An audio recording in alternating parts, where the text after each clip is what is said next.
Donald Trump estuvo a milímetros de perder la vida.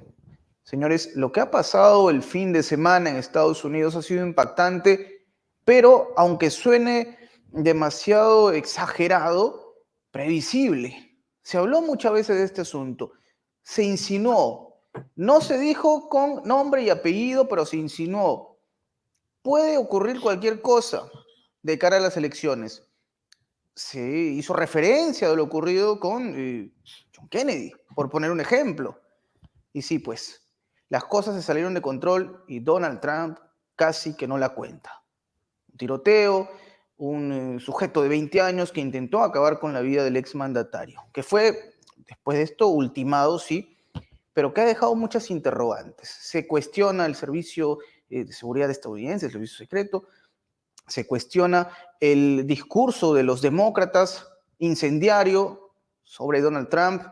Rusia tiene una mirada, ¿no? Habló María Zaharova, la portavoz de la Cancillería, en fin, han sido eventos realmente dramáticos. Donald Trump ha sobrevivido y tal parece este intento de magnicidio solo hará que su popularidad siga escalando. Vamos a hablar de este asunto con un especialista, una persona que ya hemos tenido en múltiples ocasiones en prensa alternativa, el expresidente de Kai Center. Estamos hablando del señor Adrián Zelaya, quien, voy a recalcar esto, para mí siempre va a ser un honor conversar con él, y usted desde luego ya lo conoce, Adrián Zelaya, un especialista, con quien profundizaremos en estos asuntos, lo que ha pasado en Estados Unidos, un terremoto. Adrián, te doy la bienvenida a Prensa Alternativa. Por favor, cuéntame, ¿qué mirada tienes sobre estos últimos acontecimientos en la potencia del norte? Hola, Enza. Yo también encantado de estar contigo y con Prensa Alternativa, por supuesto. Y gracias por invitarme, ¿no? Bien, vamos a ver. Bueno, yo empezaría de alguna forma reiterando lo que tú ya has dicho. Es decir, por muy fuerte que sea lo que ha sucedido estos días, no era lamentablemente del todo imprevisible, ¿no? Teniendo en cuenta que, bueno, primero los precedentes históricos del propio Estados Unidos, donde, digamos, los atentados o los asesinatos contra presidentes han sido recurrentes y se han ido produciendo cada X años, también de líderes políticos distintos de los presidentes, ¿no? Hay que recordar que casi de forma casi continuada, después del asesinato de John Kennedy, vino el asesinato de Robert Kennedy y el asesinato de Martin Luther King, ¿no? Luego el intento o el atentado contra Ronald Reagan, etcétera, ¿no? Bien, además de eso, tenemos que tener en cuenta el contexto histórico en el que se encuentra Estados Unidos, ¿no? Un contexto de auténtica encrucijada ante lo que podemos llamar un cambio civilizatorio, ¿no? Algo que se ha repetido continuamente con respecto al mundo en su conjunto, pero que es muy evidente también dentro de Estados Unidos, ¿no? Claro, dentro de ese cambio civilizatorio, efectivamente, todo es posible. Si vemos la historia del propio Estados Unidos, bueno, nosotros solemos decir, más de una vez con un cierto cinismo, que lamentablemente el sistema democrático tiende a funcionar cuando lo que hay en juego no es demasiado importante, pero cuando lo que hay en juego es realmente importante, tendemos a romper la baraja, ¿no? Y esto sucedió, por ejemplo, en Estados Unidos quizás en el último cambio civilizatorio que se produjo, es decir, a mitad del siglo XIX, en relación con el reto de finalizar o no con el sistema de esclavitud. Se produjo una fracción dentro del país, no se aceptaron el marco institucional establecido y se produjo una guerra civil. El tema se resolvió con una guerra civil, ¿no?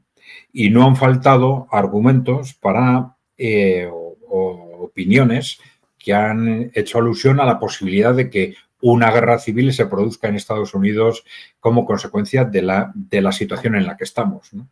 Estamos en una situación, un contexto en el que esa amenaza de un cambio civilizatorio interno sitúa a las élites, por diferenciar, porque esto dentro de Estados Unidos es algo más oscuro que a nivel mundial, ¿no? Pero vamos a decir las élites financieras de Wall Street en una situación de verdadero pánico. Verdadero pánico porque están en riesgo de perder el poder que han tenido sobre el conjunto del mundo, esto como consecuencia del choque con los países emergentes, un choque que están viendo que cada vez les es más difícil de aguantar y que además la victoria evidente de Rusia en el choque militar en Ucrania pues hace ya casi inevitable. Es decir, como consecuencia de esa victoria, ellos están viendo que la expansión de la influencia política e ideológica del bloque emergente, pues que ya va a ser imparable.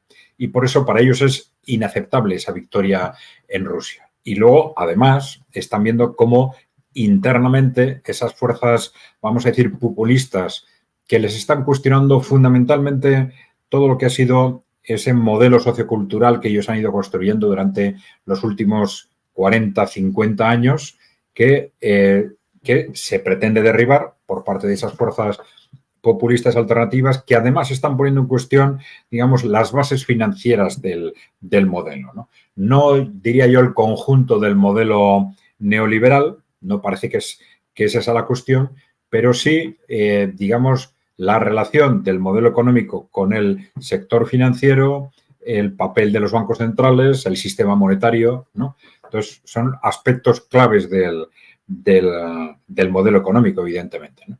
Bueno, esto es lo que crea esa situación de pánico en esa plutocracia, ese poder corporativo que se suele llamar Wall Street para simplificar, y ante esa situación de pánico todo el mundo piensa que están dispuestos a hacer lo que sea. Lo podemos ver desde los dos bandos, ¿no? Estados Unidos está fraccionado, dividido en dos bloques a corto plazo aparentemente irreconciliables, con distintas ideologías, distintos proyectos culturales, y esto difícilmente se va a resolver simplemente a través de las elecciones, ¿no? ¿Esto qué quiere decir? Pues que efectivamente, como tú has dicho, puede pasar de todo.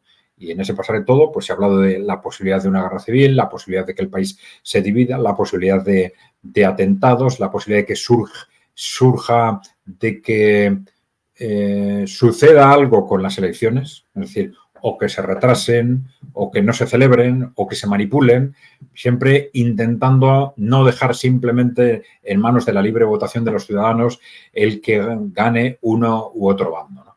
Por lo tanto, efectivamente, yo creo que este es claramente el contexto que hacía previsible que algo como lo que ha sucedido estos días sucediera, y evidentemente puede volver a suceder durante estos meses.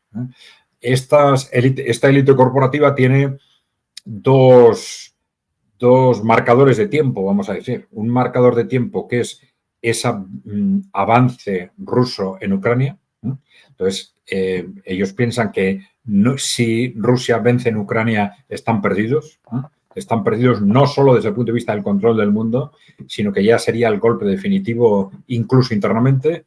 Y tienen otro marcador de tiempo que es la posible o probable, vamos a decir, victoria de Donald Trump en las próximas elecciones. Y este ya es un marcador de tiempo, vamos a decir, muy concreto. Tenemos las elecciones a principios de noviembre y tenemos la toma de posesión del nuevo presidente en enero.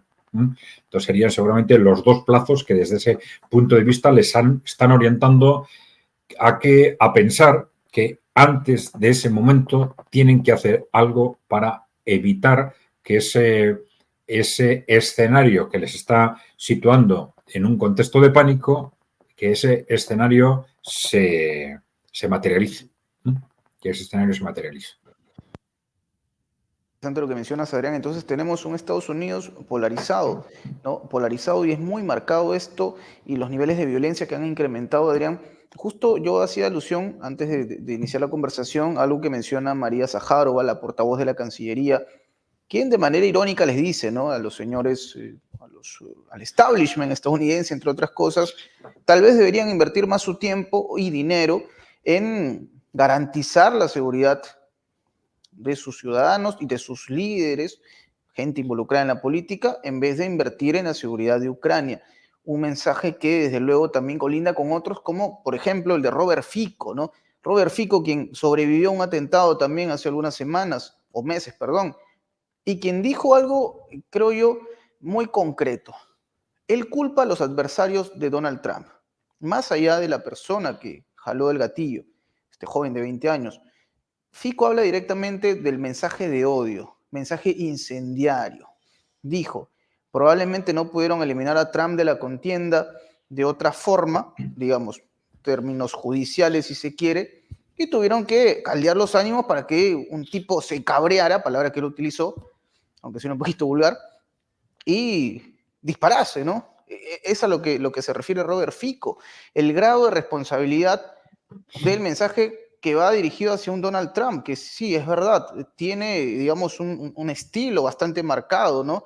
Pero que, entre otras cosas, es algo que han capitalizado desde el ala demócrata. Incluso Nancy Pelosi en su momento también dijo, hay que hacer lo imposible para detener a Donald Trump.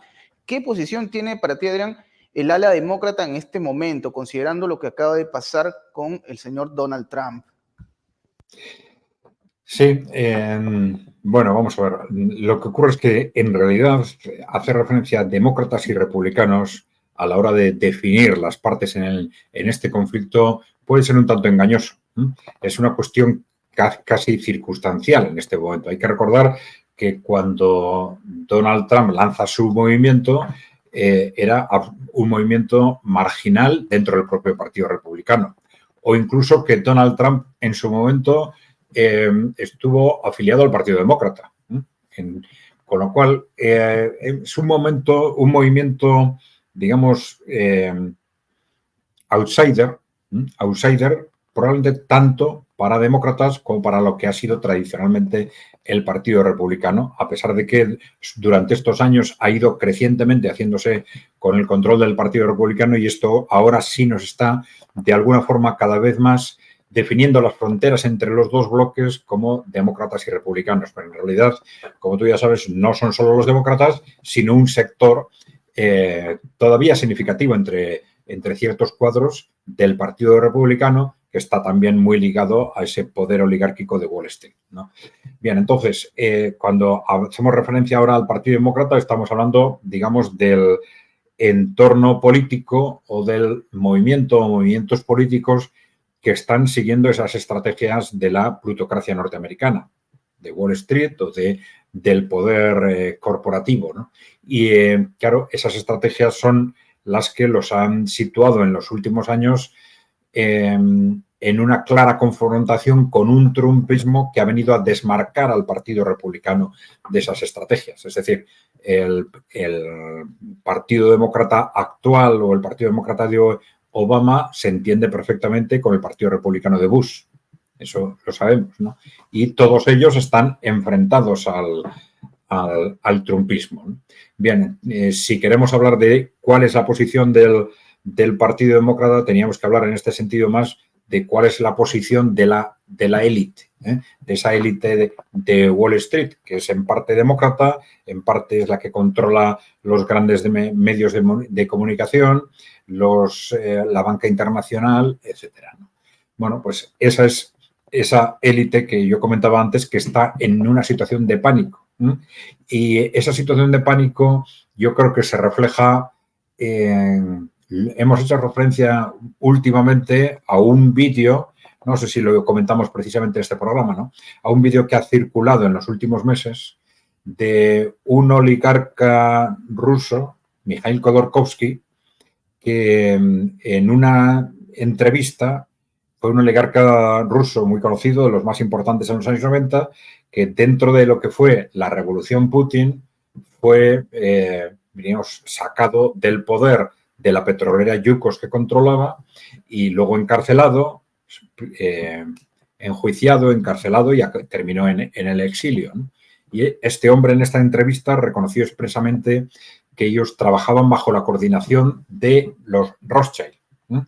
Es decir, esto nos revela muy claramente esa interrelación entre esas élites plutocráticas que fueron echadas del poder, perseguidas y han sido progresivamente marginadas en Rusia, con la oligarquía occidental, que es tanto en parte europea y en parte norteamericana. Sí, para simplificarlo podemos hablar de la City de Londres y de Wall Street, ¿no?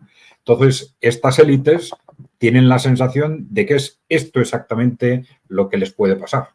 Es decir, no solo se sienten ante el riesgo de perder el control del mundo como consecuencia del avance o de la sustitución del mundo unipolar por ese mundo multipolar que están proponiendo los países emergentes, sino que además están convencidos de que si ese mundo multipolar se asienta, su poder y su presencia y su propio futuro personal en Occidente también va a estar en riesgo. Están visualizando claramente qué les puede pasar los que les pasó a sus hombres en Rusia, ¿no? Es decir, no solo es perder el control del mundo, ellos están viendo su propio futuro personal en riesgo. No sé si fue Hillary Clinton, creo que o otro líder demócrata, no recordará bien, que dijo que mucho cuidado porque si las cosas siguen por donde van, podemos acabar colgados de las farolas. Bueno, pues es que realmente hasta ese punto es el riesgo vital que ellos están percibiendo. Por eso están dispuestos a hacer todo lo que sea necesario, tanto para evitar la victoria de Trump en Estados Unidos como para evitar esa victoria de Rusia en Ucrania. Y justo coincide esto, Adrián, con mensajes bastante altisonantes de Donald Trump sobre la OTAN, ¿no? Justo en la semana de la cumbre, yo recuerdo aparecía un informe en RT en el que en el círculo de Trump ya hablaban de ir desligando, al menos intercambio en temas vinculados a inteligencia entre Estados Unidos y la OTAN. Claramente, y como era de esperarse, una vez que ocurre el atentado, se vieron mensajes de respaldo, ¿no? Que uno en todo caso era lo previsible, ¿no? Que apareciese el señor Olaf Scholz condenando lo ocurrido, hasta Jens Stoltenberg también como secretario general de la OTAN diciendo que esto es algo condenable y que la violencia no puede prevalecer. Pero claramente, Adrián, y esto va más allá de lo conspiranoico, uno no puede dejar de pensar, ¿no? En este hecho, en un Trump que tuvo frases muy duras dirigidas a la OTAN y que esto precisamente ocurra en una semana clave y que justo, insisto, salga, por ejemplo, Robert Fico a hablar, ¿no? Y casi dando a entender que la autoría es casi la misma, ¿no? La posición de Donald Trump respecto a la OTAN, Adrián, considerando esto último que acaba de pasar. Sí, bueno, dos aspectos que has comentado. Por un lado, la demonización de Trump y del trumpismo por parte de las élites occidentales. Esto es algo que está sucediendo o que ha sucedido en Estados Unidos y que ha sucedido también en Europa. Incluso muchas veces más en Europa porque la opinión pública estaba menos dividida y era más fácil de generalizar a través de los medios de comunicación esa demonización del trumpismo, ¿no? Entonces, esa demonización empezó ya desde el primer momento, desde el año 2016, a partir de la llegada de Donald Trump a la presidencia, y enseguida empezaron a aparecer determinadas alarmas, pues bueno, que se pueden centralizar o se pueden concretar en declaraciones que fueron surgiendo a lo largo del tiempo, pero, por ejemplo, George Soros, en su momento, llegó a decir que, bueno, hemos aguantado un mandato de Trump, pero si gana la segunda nominación, si gana las segundas elecciones, estamos perdidos. Estamos perdidos. Bueno, Trump no ganó las segundas, pero ahora parece, muchas posibilidades de ganar estas elecciones. Pero todo eso refleja un contexto que se transmitía también entre los líderes europeos en las organizaciones de la Unión Europea, es decir, con muy poco disimulo, se permitían criticar de la forma más abierta y directa a un líder de un país, en teoría, amigo y de tanto peso como Estados Unidos. Es decir, se produjo dentro de la élite política una fractura desconocida, pues quizás desde la Segunda Guerra Mundial, ¿no? Bueno, vamos a ver. Luego, esa fractura nos puede llevar a interpretar algo más con respecto a lo que realmente ha sucedido. Bueno, pues eso ya no está claro. Es decir, es evidente, como tú has dicho, que es muy posible, sin llevar las conclusiones demasiado lejos, ¿no? Es muy posible que lo que ha sucedido simplemente como consecuencia de esa demonización, que haya llevado a que en un país con una utilización de las armas tan fácil como en Estados Unidos, pues surja de pronto algún loco que realice una actuación de este tipo. Pero la verdad es que, como he dicho antes, teniendo en cuenta la historia de Estados Unidos, pues tampoco sería en absoluto descartable que haya sido un intento de asesinato perfectamente organizado, ¿no? La posición en concreto de Donald Trump con respecto a la OTAN, en principio es una posición claramente amenazante con respecto al futuro de la OTAN. A veces Donald Trump, como es habitual en él, pues utilizando argumentos un tanto extraños para defender sus posiciones. En el caso de la OTAN en concreto, pues muchas veces las amenazas han estado relacionadas con cuestiones presupuestarias, ¿no? Es decir, Estados Unidos está aportando mucho más que los países europeos. Luego, si los países europeos no empiezan a aportar lo que tienen que aportar, pues o vamos a romper la OTAN o los echamos de la OTAN o tomaremos medidas para reconfigurar la OTAN. Es decir, basándose en este tipo de argumentos presupuestarios que parece como que le dan un mayor eco popular en el propio Estados Unidos, ¿no? ¿Qué es lo que va a hacer realmente Trump si llega al poder? Vamos a ver, si nos fijamos en el primer mandato, podríamos tener muchas dudas, porque efectivamente Trump partía de ese concepto del America First, ¿no? En base al cual Estados Unidos se tiene que olvidar de ser el policía del mundo y concentrarse en reconstruir su propio país, ¿no? Y esto es algo perfectamente compatible con las estrategias de los países emergentes, de China y Rusia fundamentalmente, y encajaría perfectamente en esa evolución del mundo hacia el contexto multipolar. Pero también es cierto que en esa primera legislatura hubo contradicciones de todo tipo en la política exterior de Donald Trump y en particular con respecto a ese criterio básico. Por ejemplo, pues las posiciones tan agresivas que mantuvo con países como Irán o Venezuela, que ahora están perfectamente alineados con el bloque emergente, ¿no? O esa cercanía a las estrategias de Israel, por ejemplo, ¿no? O en la designación de personas como Pompeo o de un radical en geopolítica como John Bolton, ¿no? Pues bastante, desde luego, contradictorias con ese criterio de concentrarse en el propio Estados Unidos y dejar de ser policía del mundo, ¿no? Se ha aludido mucho a que ese tipo de contradicciones se generaban de forma necesaria como consecuencia de su propia debilidad. Es decir, de que Donald Trump, como hemos dicho antes, era un outsider, era un verso suelto, digamos, que no controlaba ni siquiera su propio partido, tenía que contentar a los distintos grupos de influencia que le habían financiado su campaña y que prometían financiar la siguiente, además de gestionar una estructura política tremendamente compleja como es la administración de Estados Unidos, en la que formalmente todos obedecen al presidente, pero en la práctica pues hay agencias o departamentos que dependen muy directamente de grupos de interés externos al gobierno, relacionados con determinados grupos corporativos, etcétera. Bueno, entonces la idea sería que un Trump ahora fortalecido, que ya controla prácticamente o mayoritariamente su partido, ahora tendría las manos mucho más libres para hacer esa política que se supone que sería la que a él le gustaría hacer en el ámbito internacional y, en concreto, para ser más fiel a ese concepto de America First y despegar a Estados Unidos de la OTAN y, de alguna forma, no solo colaborar, sino ser una parte integrante de esa estrategia con Rusia y China fundamentalmente para construir entre todos ese mundo multipolar. Claro, ese sería un escenario ideal para todos, ¿eh?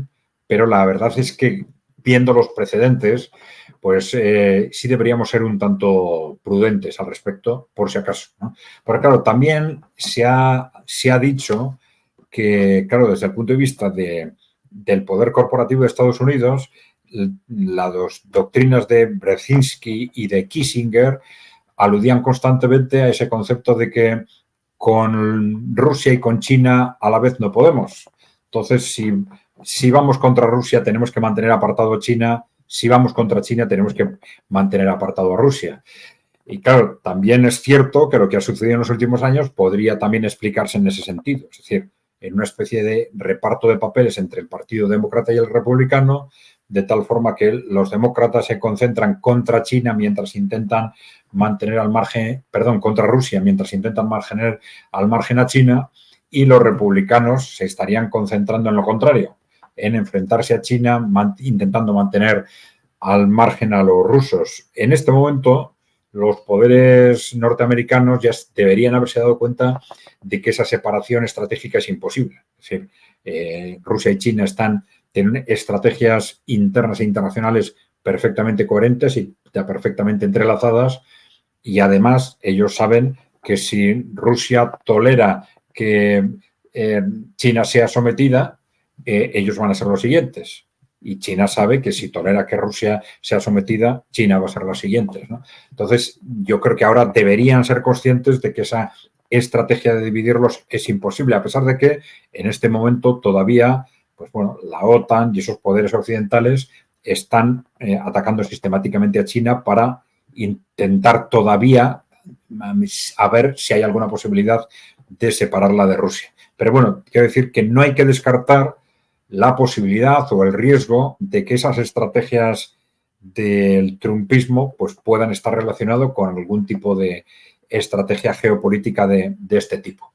En realidad, esa posición tan agresiva de la oligarquía corporativa en este momento del Partido Demócrata y de las élites políticas, mediáticas, etcétera, con el trumpismo, pues son en buena parte lo que nos da bastante confianza de que el trumpismo va a responder a lo que dice que va a responder.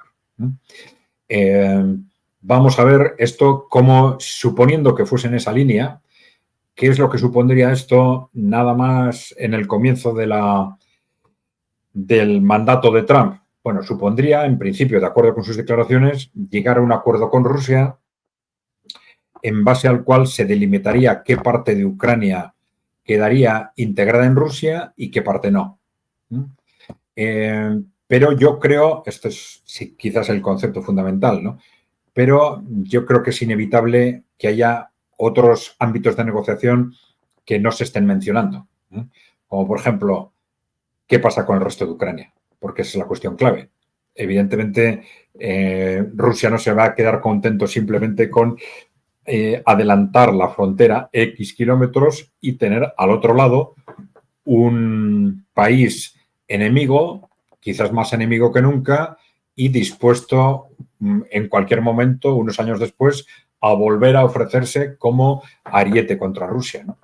Yo creo que está claro que Rusia, que está claramente ganando la guerra, por un lado, que se pacte de acuerdo con el trumpismo, si es posible, evitando un conflicto internacional, pero que se pacte, primero, qué parte de Ucrania queda incorporada en Rusia, y segundo, el futuro institucional del resto de Ucrania.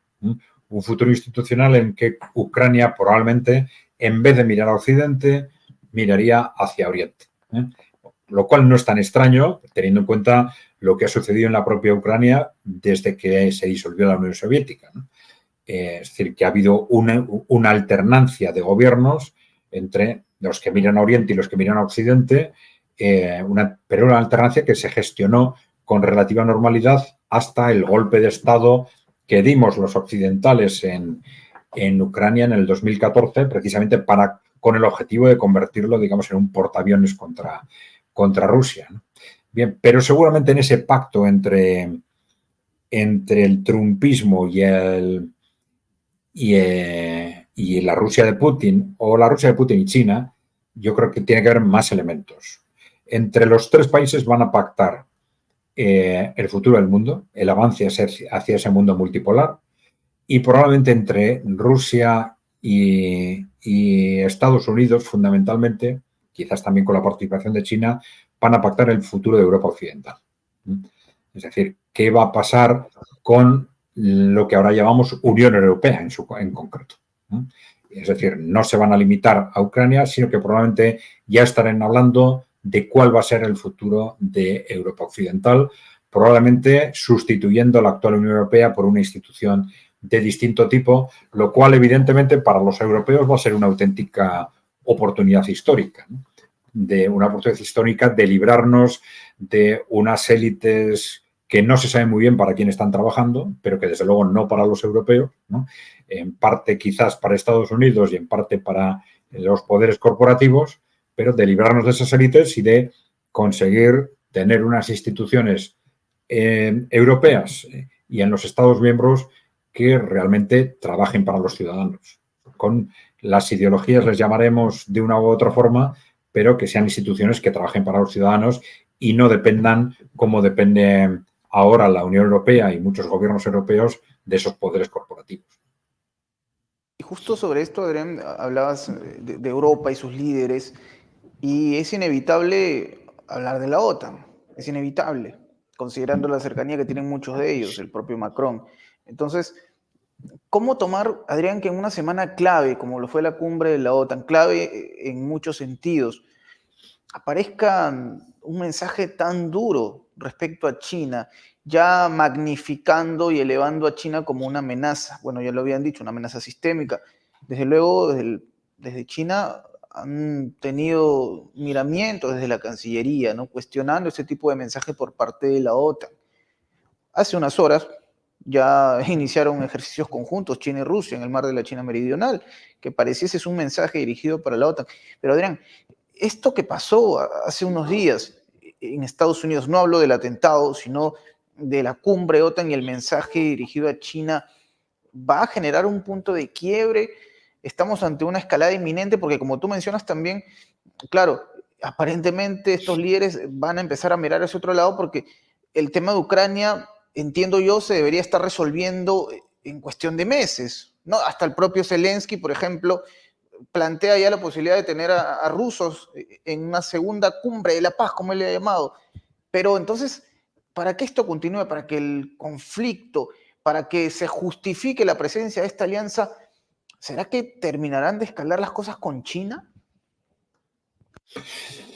Bueno, vamos a ver, hay dos factores. Hay un factor estratégico de largo plazo que considera a China como un enemigo estratégico, ¿no? Entonces, yo creo que en la propia China ya desde hace muchos años ellos han dado por supuesto de que antes o después Occidente iba a ir a por ellos, ¿no? Pero su estrategia ha sido que sea lo más tarde posible, ¿no? Entonces han mantenido una estrategia internacional y unas políticas institucionales muy moderadas, ¿no? Y precisamente mirando incluso a Occidente, a los poderes occidentales, intentando siempre evitar problemas, etcétera, ¿no? Claro, eso se empieza a cuestionar en el 2017 con la apertura por parte de Donald Trump de la primera guerra comercial contra China, ¿no? Pero luego ha habido un punto de inflexión cuando, a partir del estallido del conflicto en Ucrania, ya empiezan 6 meses después aproximadamente, ya se han puesto en marcha las sanciones contra Rusia, etcétera, pero empiezan a surgir los primeros movimientos dirigidos hacia China, ¿no?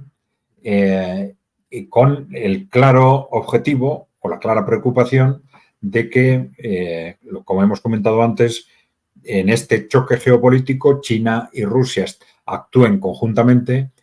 ¿Hasta dónde puede llegar esa coordinación de China y de Rusia? ¿Cuánto puede durar? Etcétera. Entonces, está claro que se pone en marcha una estrategia que ha sido progresiva desde el año 2022 con la intención de ir presionando cada vez más a China para que se aparte estratégicamente de Rusia, ¿no? Bien, esas presiones han sido a veces pues alusiones directas, acusaciones y muchas veces presiones indirectas buscando pretextos de uno u otro tipo para dificultar relaciones comerciales. Las relaciones comerciales fundamentalmente de Europa con respecto a China, ¿no? Algo que también es incomprensible desde el punto de vista de la economía europea, pero que en China saben muy bien que los políticos occidentales y los políticos europeos lamentablemente son muy capaces de tomar decisiones aparentemente absurdas, por muy destructivas que sean para sus propios ciudadanos, porque claro, saben que los políticos europeos no trabajan para sus ciudadanos, ¿no? Trabajan fundamentalmente para esas élites corporativas. Y esas élites corporativas que, como hemos dicho antes, están en una situación de pánico, están dispuestas a todo para defender sus intereses estratégicos.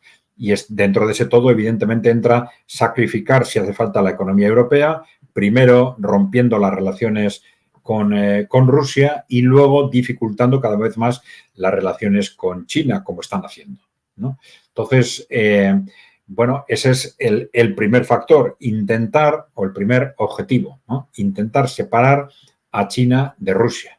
Y luego entramos en lo que, en este factor, en esta dimensión que tú has comentado y a la que yo he hecho mención antes, ¿no? De la posibilidad de que una vez que queda claro que Rusia gana la guerra en Ucrania, de ser posible, a lo mejor, pues intentan pacificar, tranquilizar, congelar de alguna forma la situación geopolítica en Europa y abordan, como hemos dicho antes, sustituyen la enemistad con Rusia o los ataques con respecto a Rusia por los ataques con respecto a China, lo cual podría encajar mucho mejor quizás en una presidencia de Donald Trump. Bueno, esta segunda parte tiene lógica, difícil. Yo creo que es complicado. ¿Por qué? Porque, por lo que he dicho antes, si Rusia gana en Ucrania, la influencia de Rusia se va a disparar. Yo creo que esto se va a hacer en un contexto de pacto estratégico entre Rusia y Estados Unidos, en el cual se va a decidir el futuro de esa Ucrania que no se va a incorporar a Rusia y también el futuro de Europa occidental.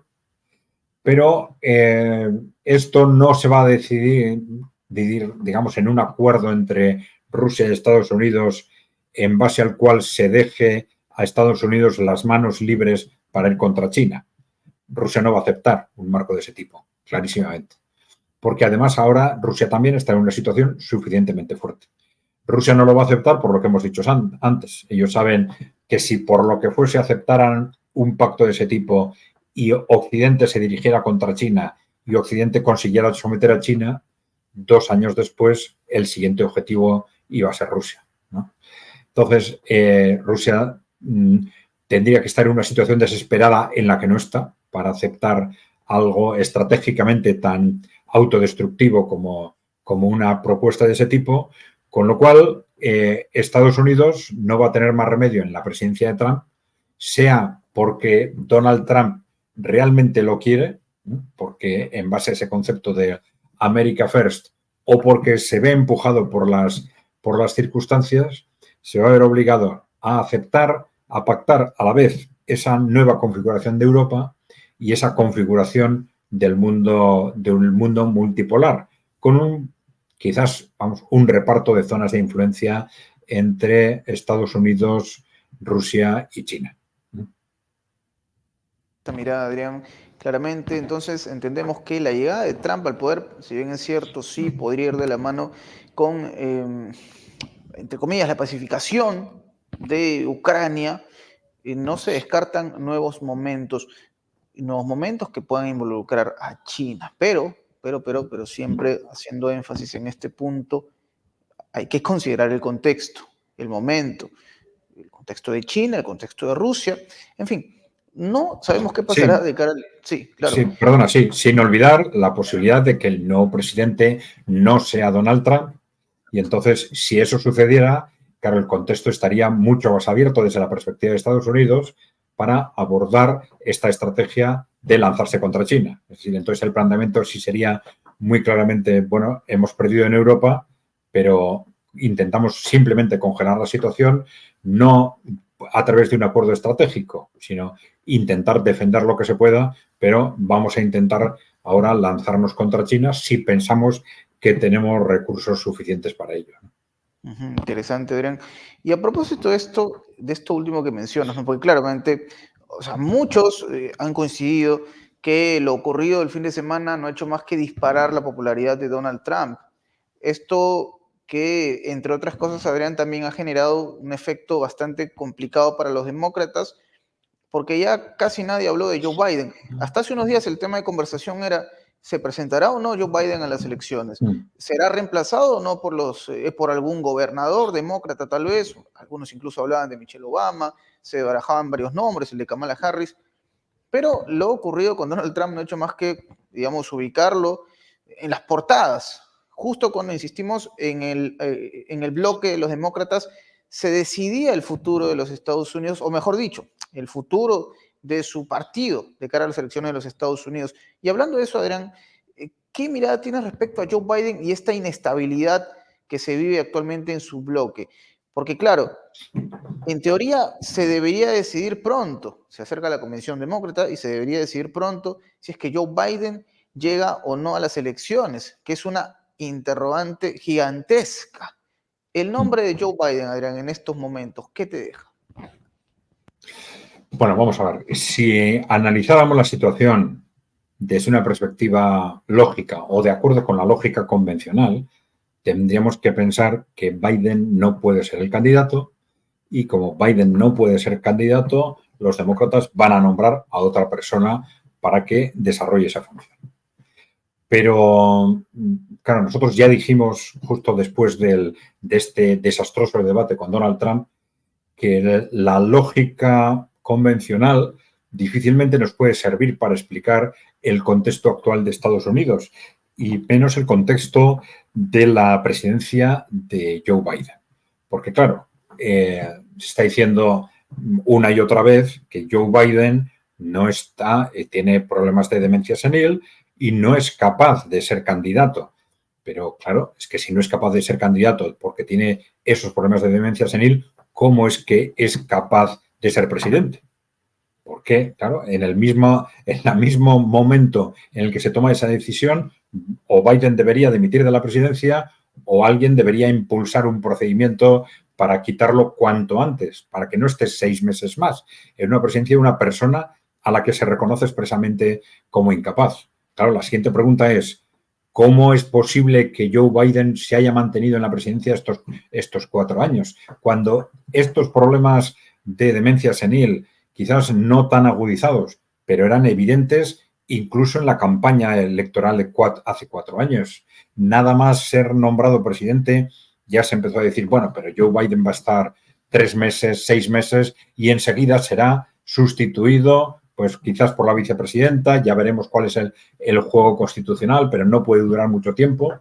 Bueno, ha estado 4 años. Está claro de que ha sido una situación absolutamente extraordinaria, absolutamente inexplicable, desde el punto de vista, ya digo, de lo que es la lógica institucional de cualquier país, pero que la única forma de explicarlo es que hay al propio Joe Biden, hay alguien que lo estaba apoyando, alguien que estaba apostando porque Joe Biden se mantuviera como presidente a pesar de lo absurdo de la situación, ¿no?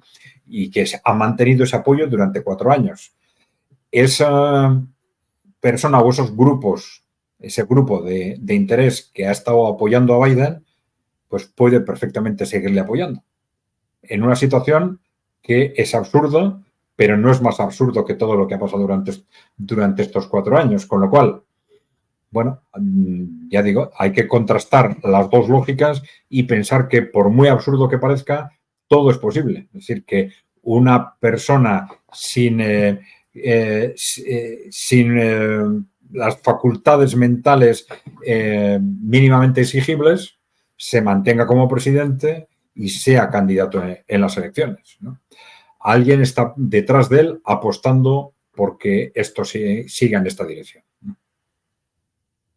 Está apostando eso. Y eso también se remarca cuando vemos a un Joe Biden tan seguro, cuando sale a hablar y dice que solamente el todopoderoso podría decirle que se aparte de las elecciones. Lo dijo Joe Biden hace unos días. Pero bueno, Adrián, ha sido una conversación bastante rica como siempre. Yo te agradezco por brindarnos este conocimiento y tu análisis sobre todo sobre estos asuntos, ¿no? Que me parece que nos ayuda. Me gustaría, por favor, que nos dejes una reflexión de lo conversado, considerando esta convulsión que se ha vivido en las últimas horas en Estados Unidos, que creo deja un ejemplo para el mundo. Bueno, teniendo en cuenta 2 o 3 temas de los que hemos comentado, yo creo que sí hay una reflexión que puede ser interesante, yo diría que para los occidentales en general, ¿no? Y es que independientemente de toda esta convulsión en la que vivimos en Estados Unidos, en Europa, en América Latina, bueno, en Occidente en general, las situaciones de grandes riesgos suelen ser también situaciones de grandes oportunidades, ¿no? Y creo que en Occidente tenemos una oportunidad extraordinaria en este momento para, como de alguna forma he apuntado, para empezar a conseguir disponer de una clase política, de un entorno institucional y de una clase política que trabaje para nosotros, ¿no? Esto es una reflexión que se puede hacer extraña en muchos países en desarrollo, donde esa lógica de un occidente que explota a los países en desarrollo y en buena parte a los emergentes, pues está muy extendida. Pero claro, esto es una realidad que no es incompatible con la otra. Es decir, cuando se habla muchas veces de que el tipo de relación que mantiene Occidente con los países en desarrollo, esa relación neocolonial, es muy distinta a la que mantienen Rusia o China, esa relación de win-win, ¿no?, en la que las dos partes ganan.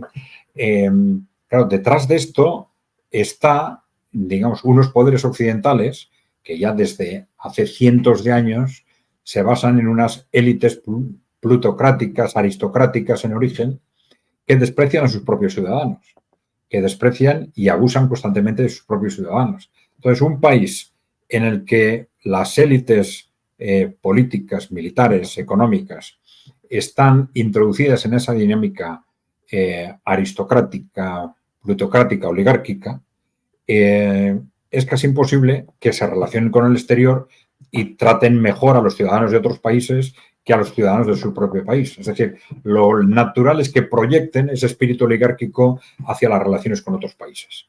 Y esto se ha transformado en relaciones coloniales en su momento o en las relaciones neocoloniales cuando esos países ya se hacen independientes, ¿no?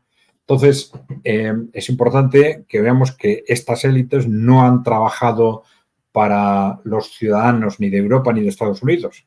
Han trabajado para sí mismos, ¿no? Esto se ha visto muy claro, por ejemplo, con lo que ha sido el fenómeno de la globalización, que ha sido extraordinariamente rentable para las multinacionales occidentales, pero ha sido ruinoso para los ciudadanos de Europa y de Estados Unidos. Y cómo, a pesar de que nuestras élites, las élites occidentales, han controlado el mundo, pues la situación económica, social y social de Occidente es cada vez peor. Llevamos décadas de un creciente estancamiento económico y de una crecientes problemas sociales, hundimiento demográfico, etcétera. Es decir, tenemos unas élites que no han trabajado para nosotros, sino al contrario, han estado destruyendo nuestros países a la vez que explotaban a los países en desarrollo. Yo creo que ahora, tanto en Occidente, tanto en América como en Europa, en ese choque con los países emergentes, en esa construcción del mundo multipolar, tenemos una oportunidad histórica única para deshacernos de esas élites que también nos han estado explotando a nosotros y que llevan 30, 40 años destruyendo nuestros países, para, ya digo, sustituir, poner en marcha un contexto institucional nuevo, poner en marcha una nueva clase política y asegurar que tenemos una clase política que trabaja para nosotros, que trabaja para los ciudadanos y no para intereses corporativos. Lo que mencionas, Adrián, ¿no?, que lo compartimos desde luego. Claro, momento crítico que desde luego puede dejar puerta abierta para nuevos momentos, nuevos liderazgos, por supuesto pensando en el bien común. Querido Adrián, yo te agradezco y por favor, la gente muchas veces nos escribe y nos pregunta dónde podemos ver más del señor Adrián Celaya, dónde podemos encontrarlo. Cuéntanos, por favor, querido Adrián. Bueno, vamos a ver, para no complicarnos con direcciones de Internet, yo creo que lo más directo es que nos localicen en el canal de YouTube, en que lo busquen como ECAI Center, enseguida lo localizarán, y en ese canal, el que esté interesado, que nos escriba y le enviaremos además de los vídeos, el material que difundimos a través de nuestro boletín, que lo enviamos o por correo electrónico, o por WhatsApp, o por Telegram. Entonces, sin necesidad de apuntar direcciones, acordaros ECAI Center, ir al canal de YouTube de ECAI Center y ahí pues Ya digo, podéis ver los vídeos o suscribiros si queréis y escribirnos diciéndoos si queréis recibir el boletín, que es un boletín casi diario. No, está buenísimo, ya lo sabe, querido público. En la descripción igual, Lorenzo, colocaremos la información, ¿no? El CAI Center, búsquelo en YouTube. Querido Adrián, un placer conversar contigo, como siempre lo digo, y desde luego vamos a tener más conversaciones, sobre todo considerando el clima que se está viviendo en el mundo, porque nos acercamos a etapas decisivas, eso es lo importante.